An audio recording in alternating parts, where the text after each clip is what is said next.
લગ્ન બાદ ક્યાંય ફરવા માટે જવું હોય અથવા તો ફેમિલી સાથે ક્યાંય બહાર જવું હોય ને તો તમારા મનમાં એક વખત તો વિચાર આવેલો હશે કે વિદેશ જવું છે, વિદેશમાં કોઈ દેશમાં જવું છે, પરંતુ એટલું સરળ નથી કારણ કે એના માટે વિઝા જોઈએ. પરંતુ હમણાં એક એવો દેશ છે જે એકચ્યુઅલમાં સ્વર્ગ જેવો છે. એમને ભારતીયો માટે એક ગિફ્ટની જાહેરાત કરી છે. એટલે કે આવનારા સમયમાં તમારે ત્યાં જવું હોય ને તો કોઈ પણ પ્રકારના વિઝાની જરૂર છે નહીં. તમને જણાવી દઉં કે ત્યાં જવું એ એક પ્રકારમાં સ્વર્ગ જવું એના બરાબર જ ગણવામાં આવે છે. આ દેશ કયો છે? આ દેશ છે ફિલિપિન્સ. ફિલિપિન્સમાં જવું એ ઘણા બધા ભારતીયોનું સપનું હોય છે, પરંતુ હવે જે સમાચાર સામે આવ્યા છે એ પ્રકારે છે કે હવે તમારે ત્યાં જવા માટે કોઈ પણ પ્રકારના વિઝાની જરૂર નહીં હોય. ત્યારે શું છે આખી માહિતી જાણીશું આજના ખાસ વિડીયોમાં. એક મિનિટ, વિડીયો શરૂ કરતા પહેલા મહત્વની વાત. હવે તમે વે ટુ વિદેશના જેટલા પણ એપિસોડ છે અત્યાર સુધી તમે યુટ્યુબ ઉપર જોતા હતા, પરંતુ હવે VTVની એપ્લિકેશન ઉપર પણ જોઈ શકશો. શું કરવાનું છે? પ્લે સ્ટોર અને એપ સ્ટોરમાંથી સૌથી પહેલા તો VTVની એપ્લિકેશન ઇન્સ્ટોલ કરવાની છે. ઇન્સ્ટોલ કર્યા બાદ VTVની એપ્લિકેશન જેવી ખોલશો તો તમને એક ઓપ્શન દેખાશે, એનું નામ છે બિયોન્ડ. બિયોન્ડના ઓપ્શનમાં જઈને તમે વે ટુ વિદેશના અત્યાર સુધીના જેટલા પણ એપિસોડ છે એને ડાયરેક્ટ જોઈ શકશો. હવે આપણે વિડીયોને આગળ વધારીએ. WhatsApp guys, welcome to way to વિદેશ એન્ડ માય નેમ ઇઝ કરણ ચડોદરા.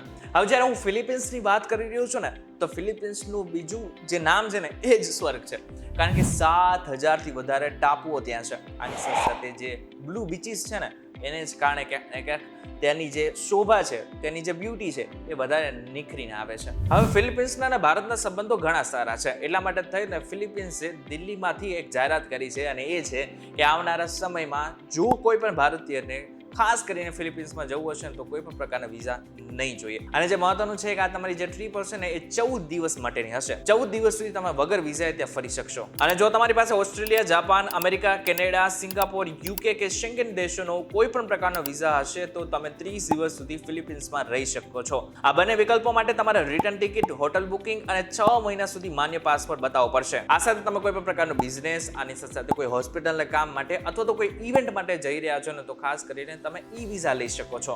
અને જે ઓનલાઈન મળે છે, તમે www.evisa.gov.ph ઉપર જઈને 59 દિવસ સુધી રોકાવાની મંજૂરી મેળવી શકો છો, જેની ફી લગભગ 2500 થી 4,200 રૂપિયા છે. હવે સામાન્ય રીતે અમેરિકા કે કેનેડા જેવા દેશોમાં જવું હોય ને તો ભારતીયો માટે થોડું મોંઘું છે, કારણ કે આપણી અને એમની કરન્સી ઘણી અલગ છે. પરંતુ ફિલિપિન્સની જ્યારે વાત કરવામાં આવે ત્યારે ભારતીયો માટે એક સારા સમાચાર હોય છે. ફિલિપાઇન્સનું ચલણ ફિલિપાઇન્સ પેસો છે, જેને PHP કહેવામાં આવે છે. આજે એક પૈસો બરાબર લગભગ 1.43 રૂપિયા થાય છે, એટલે કે લગભગ 100 રૂપિયા બરાબર 70 પેસો થાય છે. હવે આટલું તો તમને ખબર પડી ગઈ છે. હવે વાત કરી લઈએ કે તમારે રહેવા, જમવા અને ફરવાનો એકચ્યુઅલમાં ખર્ચ કેટલો થશે. જો તમે સસ્તી હોટલમાં રહો છો તો એક દિવસનું જે ભાડું હશે લગભગ 2,000 થી 4,000 રૂપિયા સુધીનું હશે, અને લક્ઝરી રિસોર્ટમાં લગભગ 14,000 કરતાં પણ વધારે રૂપિયા હશે. જો રેસ્ટોરન્ટની વાત કરીએ તો એક મીલ માટે લગભગ 300 થી 700 રૂપિયા અને સ્થાનિક ફૂડ સ્ટોલ પર 70 થી 200 રૂપિયામાં તમને મળી જશે. જો ફરવા માટેની વાત કરીએ તો શહેરમાં ટેક્સી 150 થી 400 રૂપિયા અને ટાપુઓ વચ્ચે ફેરી કે ફ્લાઇટ 1,500 થી 7,000 રૂપિયા સુધીની મળી રહેશે. અહીં સુધી એ ખબર પડી ગઈ છે કે તમારે રહેવું, જમવું અને ફરવું હશે તો તમારે કેટલા રૂપિયા જશે. પરંતુ હવે ક્યાં ક્યાં ત્યાં ફરવાની જગ્યાઓ છે એની વાત કરીએ. હવે એવી જગ્યાની વાત કરી રહ્યું છે કે જો તમે ફિલિપિન્સ જવું છો તો એક વખત તો જવું જ જોઈએ. જેમાં સૌથી પહેલા છે બોરાકે, જેનું રોમેન્ટિક બીચ અને નાઇટ લાઈફ સૌથી વધારે લોકોને આકર્ષે છે. બીજું છે પાલવાન, જેનો સ્નોક્રેલિંગ અને લેગૂનની સુંદરતા લોકોને આકર્ષે છે. ત્રીજું છે સેબુ, જ્યાં ઐતિહાસિક સ્થળો અને આની સાથે એક એડવેન્ચર જોવા મળશે. ચોથું છે મનીલા, જ્યાં શોપિંગ અને રાજધાનીનો એક મોટો રોમાંચ છે. અને છેલ્લું છે બોહોલ, જ્યાં ચોકલેટ હિલ્સ અને આની સાથે નાના ટોર્ચિયર પ્રાણીઓ જોવા મળી શકે છે.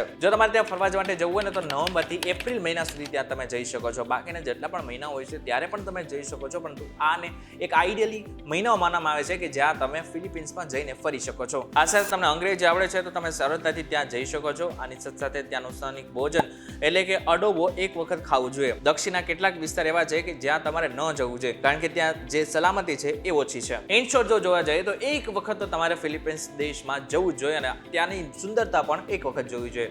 વધારે માહિતી જોતી હોય તો તમને અત્યારે તમારી સ્ક્રીન ઉપર એક વેબસાઇટ દેખાતી હશે, ત્યાંથી જઈને પણ તમે ફિલિપિન્સને લઈને વધારે માહિતી મેળવી શકો છો. આ વિડીયો તમને કેવો લાગ્યો એમને જરા કમેન્ટ કરીને ચોક્કસથી કહેજો. વિડીયો થકી જો તમને કોઈ ઇન્ફોર્મેશન મળી તો વિડીયો લાઈક અને શેર જરૂરથી કરજો તથા આ જ ઇન્ફોર્મેટિવ વિડીયોઝ માટે VTV ડિજિટલ સાથે જોડાયેલા રહેજો.